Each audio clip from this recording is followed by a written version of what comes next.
Hey, friends. Let's talk about social media. Welcome to Formation Through Following, my social media platform. I just finished a book called How Civil Wars Start by Barbara F. Walter. And as you may surmise from the title alone, it's a light, breezy summer read. But I'd like to share with you what she writes concerning social media. Quote, open, unregulated social media platforms turned out to be the perfect accelerant for the conditions that lead to civil war. To make money, technology companies like Facebook, YouTube, Google, and Twitter need to keep people on their platforms, or as they call it, engaged, for as long as possible. The longer users remain online, clicking on links about kittens, retweeting stories about celebrities, or sharing videos, the more advertising revenue the companies receive.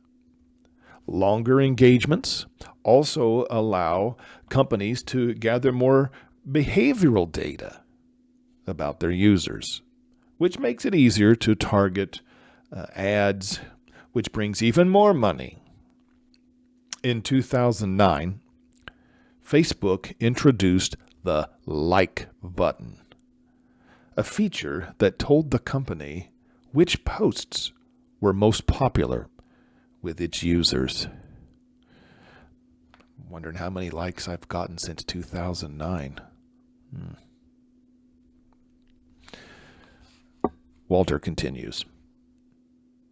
Turns out that what people like the most is fear over calm, falsehood over truth, outrage over empathy.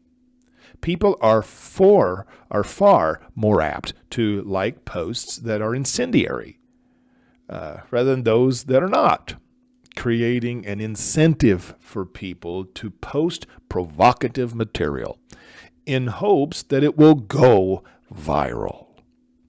With the introduction of the like button, individual Facebook users were suddenly being rewarded for posting outrageous, angry content, whether it was true or not. Studies have since shown that information that keeps people engaged is exactly the type of information that leads them toward anger, resentment, and violence. She continues, YouTube is a radicalization pipeline. She says of the current business model of social media, quote, the current model doesn't care if the information it disseminates is true or not, just that it's all absorbing.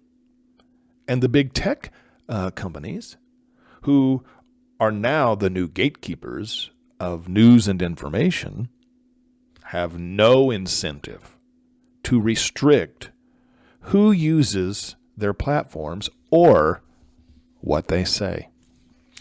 In fact, it is in the interest of their shareholders to disseminate engaging information as widely as possible. How civil wars start.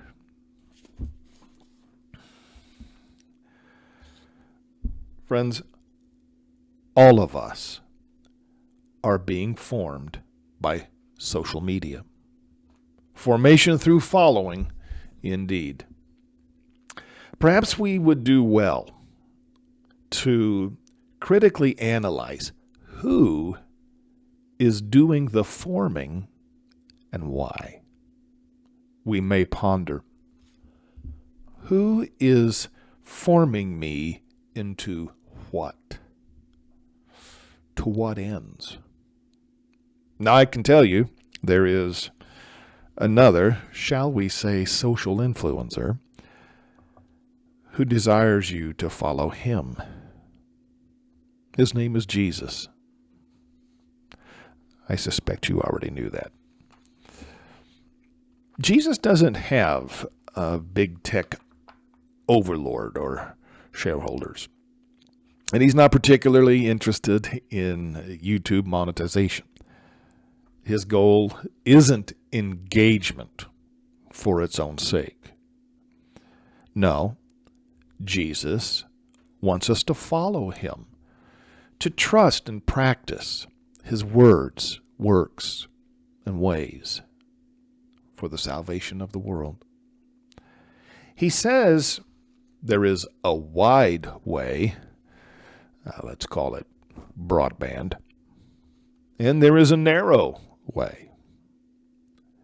In his Sermon on the Mount, Jesus says, "Do to others whatever you would like them to do to you." This is the essence of all that is taught in the law and the prophets. You can enter God's kingdom only through the narrow gate.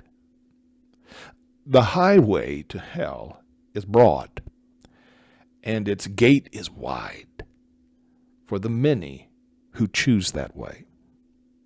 But the gateway to life is very narrow, and the road is difficult, and only a few ever find it.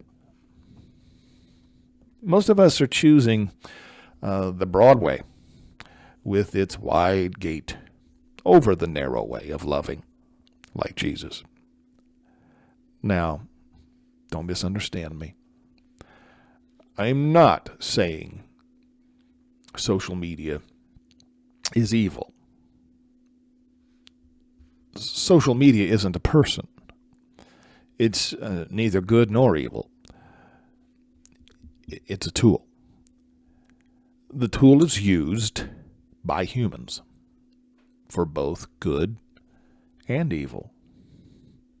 So, the call of Christ remains. Follow me.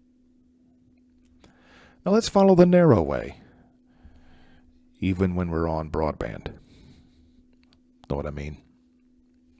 That's all for now. Leave a comment or question and join the conversation.